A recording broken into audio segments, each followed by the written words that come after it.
my epiglottis.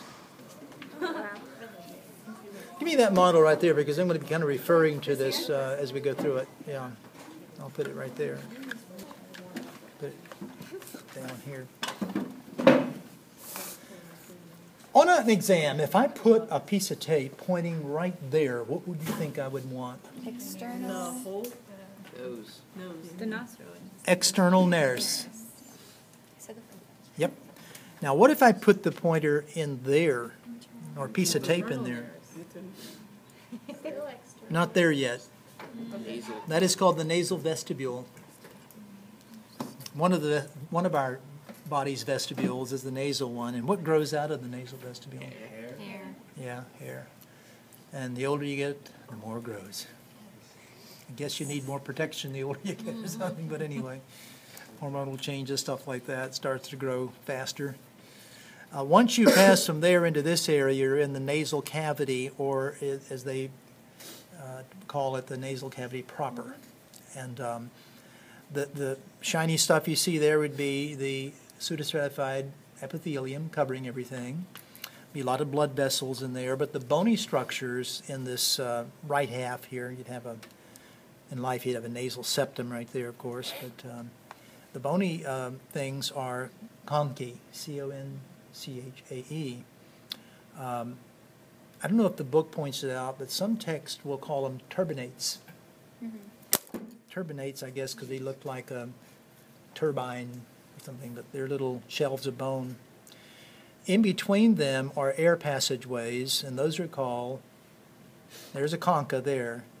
That would be a meatus right there, where the air passes through. And they kind of break the airflow up, expose a lot more of the air to the surface of to the epithelium of the nose to help warm it and humidify it and so on. What would be, sorry we left you out, honey. This is your bag that I just stepped on and smashed. Yeah, I'm so okay, sorry. I give him permission to move it. Only a few things cracked in there. But anyway, up in the roof of the nose, it would have to be right here because that's where the nerves go through. Right in there is your smell epithelium, your olfactory receptors would be in there. So air comes in here. It's heading back toward the throat, of course, and being warmed and humidified and all that. But some's going to come up here, and you can smell some of the molecules that are in that air, of course. Now, when the air passes out of the nasal cavity, it passes through what is called the internal nares. Now, there'd be two of them if we had a septum here, wouldn't there? Because you got two nostrils, two external nares, and you have the internals too. The internal nares, I would suspect, would be right about where I got my pen, right there. Not a structure, it's an opening. So when the air goes from here to here, here to here, it's in the throat. More technically, the pharynx. Now, let me ask you this. From here to about here, right in there is a part of the pharynx. Which part? Nasal. Nasopharynx, exactly.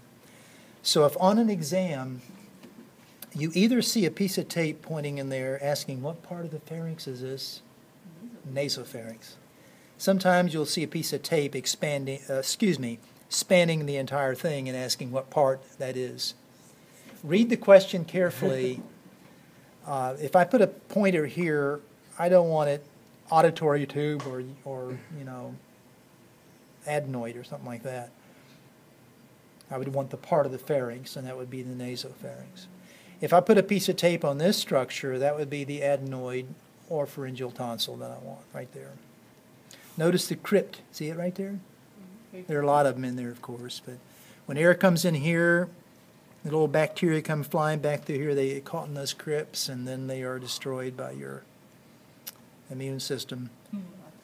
Right there at the end of my pen is an opening called the auditory, aka eustachian tube.